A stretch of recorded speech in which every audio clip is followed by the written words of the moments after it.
Menjadi sorotan publik di media sosial karena menangkap 5 pemain judi online, sebab para pemain judul itu ditangkap karena merugikan bandar judinya. Jakarta karena membuat bandar rugi, terancam hukuman 10 tahun penjara. Polisi hingga kini masih memburu sang bandar judi. Publik masih bertanya mengapa sang bandar judi tidak ikut diringkus. Maya, warganet ada yang penasaran siapa pelapornya dan mengapa sang bandar judinya tak ikut diringkus. Masyarakat kan banyak sekali, nggak jelas siapa pelapornya. Bandar juga masyarakat, pemain juga masyarakat, banyak yang bisa diatasnamakan masyarakat. Saja pelapor dari masyarakat tadi, laporan tadi dikembangkan, berarti kan yang lapor ini pemilik uang, ya kan, bukan bank, bukan lembaga keuangan ya. Nah, jadi diperiksa, didalami, ini uang ini dalam rangka apa? Apakah arisan atau rekening bank pribadi di situ? Atau misalnya kaitan judi online, karena melaporkan judi online kan pasalnya udah jelas 303 Yungto, kalau saya lihat di Undang-Undang ITE harusnya ke pasal 27 tadi ayat 2. Oke. Sehingga langsung dikembangkan saja, berarti pelapor tadi adalah yang pemilik uang tadi. Kalau pemilik terus pelaku dikenakan 303 berarti dia penyelenggara 303 di situ. Ya. Saya rasa tidak terlalu sulit di situ, dikembangkan saja langsung dilengkapi. Pihak pelapor juga akan menjadi tersangka di sini, gitu aja udah. Baik.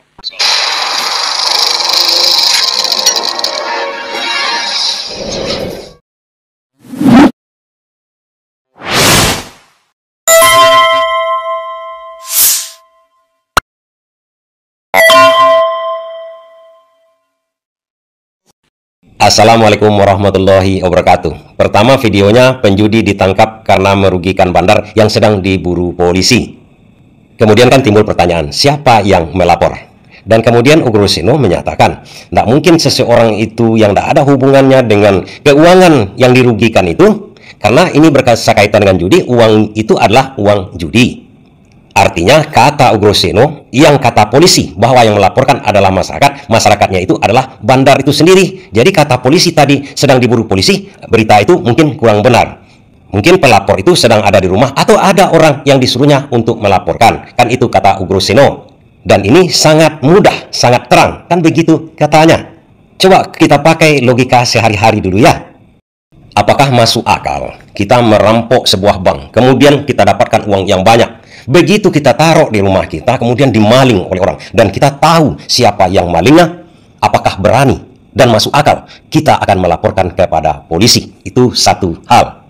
Kalau kita kaitkan dengan hasil uang judi itu, adalah impossible bandar itu akan melapor kepada polisi. Udah pasti dia ditangkap. Makanya benar sekarang lagi buron bandar itu, lagi dicari oleh polisi. Kecuali saya ini seorang anak buah mafia yang disuruh merampok ke suatu tempat. Kemudian setelah dapatkan uang rampokan itu targetnya 100 juta. Kemudian tiba-tiba ada yang maling.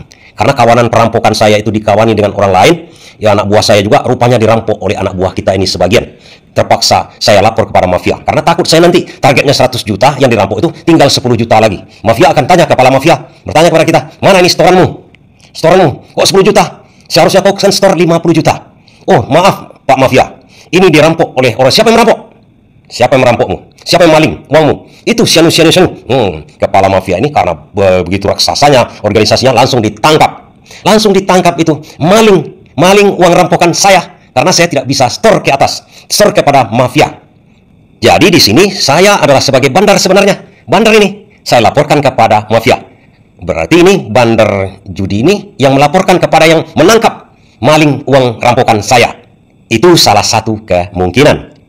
Karena disinyalir selama ini pandangan masyarakat bahwa polisi itu adalah backing judol.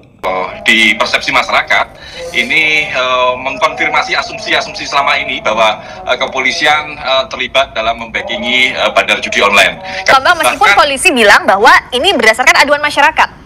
Ya, aduan masyarakat pun itu juga harus clear siapa yang mengadu gitu kan. Kalau semuanya menyangkut aduan masyarakat, selama ini kinerja Direktorat Cyber itu apa saja? Karena kalau menunggu aduan masyarakat dan tidak ada aduan masyarakat, apakah mereka tidak bekerja?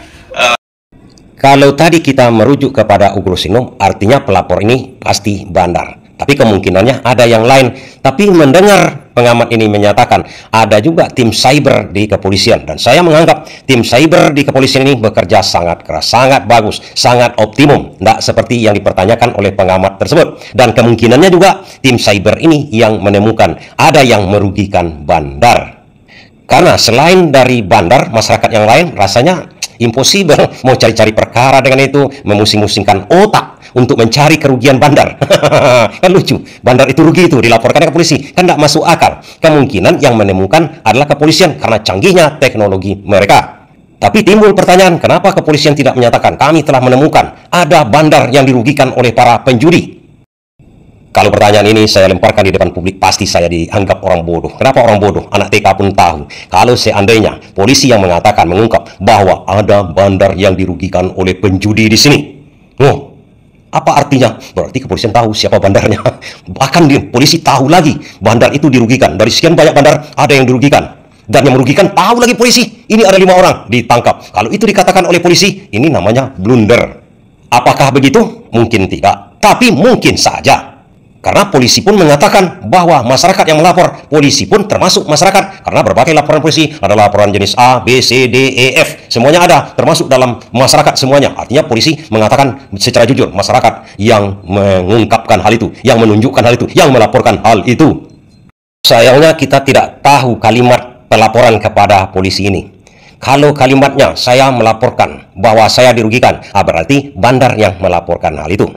Atau kalau sempat ada seseorang yang melaporkan kepada polisi, "Weh bro, kita dirugikan ini." Ini berarti ada kata pengamat tadi itu, ada sentimen di masyarakat. Polisi membackingi judul, bahkan memang polisi sendiri yang jadi bandarnya, karena membackingi sama dengan jadi bandar, begitu kan? Tapi supaya kita jangan berprasangka itu tak bagus dalam agama, dan juga dalam hukum itu tak boleh. Kita harus berprasangka baik. Kita lihat konstruksi kasusnya dulu. Dan tentu saja harus dari orang yang paling percaya, penasihat Kapolri. Ini kemarin itu kan menangkap 5 orang pemain, tapi dia menggunakan 1 orang koordinatornya ya. Yang 4-nya itu adalah sebagai yang taruhan atau apa gitu. Kemudian dia menggunakan situs-situs yang ada dari bandar yang lebih tinggi lah, kurang lebih gitu. Memanfaatkan gitu sehingga dia mengambil keuntungan dari itu. Itulah yang kemudian kalau menurut laporan daripada Kadif Humas tadi itu, dari laporan intelijen polisi, cyber, kemudian ditangkaplah orang itu. Gitu kan. Oke. Dari penerangan Pak Arianto ini langsung dari Kadif Humas di Polda Yogyakarta. Nampak di sini yang menemukan adalah Badan Intelijen dan Cyber Kepolisian. Dan jelas ini adalah orang-orang yang antara bandar dengan penjudi. Dia di tengah-tengah jadi agen. Sampai sedemikian canggihnya cyber kita kan, badan cyber kita. Ada orang yang mengkoordinir kan, dan merugikan para bandar. Bandar itu tentu saja sudah diketahui oleh kepolisian. Tahu dia rugi kan? Bandar ini rugi. Tahu juga yang memainkan ini sampai dirugikan bandar tersebut. Apa logika yang masuk di sini? Apakah bandar itu melaporkan kepada polisi, kemudian polisi mengatakan bandar melarikan diri? Atau badan intelijen dari cyber ini menemukan kerugian bandar? Tentu saja polisi sudah tahu ini siapa bandarnya. Toh orang yang lebih gelap lagi, orang yang membajak dari situs dari judi online, bandar itu bisa ditangkap polisi. Apalagi seorang bandar kan? Mana yang mungkin ini? Sebenarnya agen judi online, bandar judi online itu di dalam sistem judi online mereka itu ada beberapa macam sistem, Mbak. Yang pertama adalah mereka punya game engine. Mereka bisa menentukan hasil permainan itu yang menang siapa, yang kalah siapa. Kemudian ada game logic, berapa peluang kemenangan dari si pemain. Kemudian yang ketiga ada admin panel, ada kontrol panelnya. Si bandar ini bisa tahu dengan tepat sekali pemain itu ada di mana, mainnya dari mana, berapa lama dan lain-lain. Artinya polisi bisa dengan tepat tahu bahwa ada pemain judi online yang merugikan bandar, pasti ada laporan dari bandar. Gak mungkin masyarakat biasa melaporkan bahwa di sana ada yang ngakalin bandar loh gitu. Kayaknya nggak mungkin gitu, iya kan? Nah, oleh karena itu kenapa saya bilang ini agak aneh nih gitu. Ketika kita mau memberantas judi online, iya kan? Yang selama ini yang dilakukan tidak maksimal. Sampai detik ini pun kita masih bisa main judi online. Kemudian orang transaksi judi online juga masih bisa sampai saat ini. Orang deposit, orang withdraw sampai detik ini masih bisa. Orang-orang yang dimonitor oleh PPATK, kemudian PPATK memberikan by name by address, rekening penampungan, perusahaan penampungan lain-lain, itu sekarang masih ada. Dan itu tidak bisa dilakukan pemberantasan gitu. Nah, ini ada orang gitu ya kan, 5 orang dia ngerugiin bandar judi online, agen judi online, tiba-tiba dia langsung ditangkap. Ini kan agak aneh. Kalau mau nangkep, kenapa nggak nangkep 5 juta orang yang datanya itu ada di PPATK, yang di situ ada pemain dari TNI, pemain dari Polri, pemain dari DPR, pemain dari swasta, pemain dari guru, pemain dari dosen dan lain-lain. Kenapa itu tidak ditangkap? Kenapa Anda nangkap 5 orang ini? Gitu. Yang itu jelas-jelas mereka melakukan, malah harusnya membantu kita gitu untuk merugikan bandar, sehingga bandar kalau rugi dia pasti akan males jadi bandar atau jadi agen gitu. Makanya tadi saya bilang harusnya ini gitu 5 orang ini diajak menjadi trainer tingkat nasional gitu untuk ngajari semua orang pemain judi online supaya bisa menang gitu ya kan. Karena apa? Karena cara-cara yang normal nggak bisa dilakukan saat ini. Berarti pengamat ini sama dengan Ukruno, bandar yang melaporkannya. Tentu saja dia ditangkap karena merugikan bandar. Dan pengamat ini menyatakan, kenapa tidak dijadikan dia pahlawan aja, biar para bandar judi ini bangkrut begitu kan? Kan membantu untuk menghilangkan judi online. Kalau udah bangkrut, bandar itu kan tidak mau dia lagi untuk menjadi bandar. Tapi ini mungkin tidak bisa dilakukan oleh kepolisian.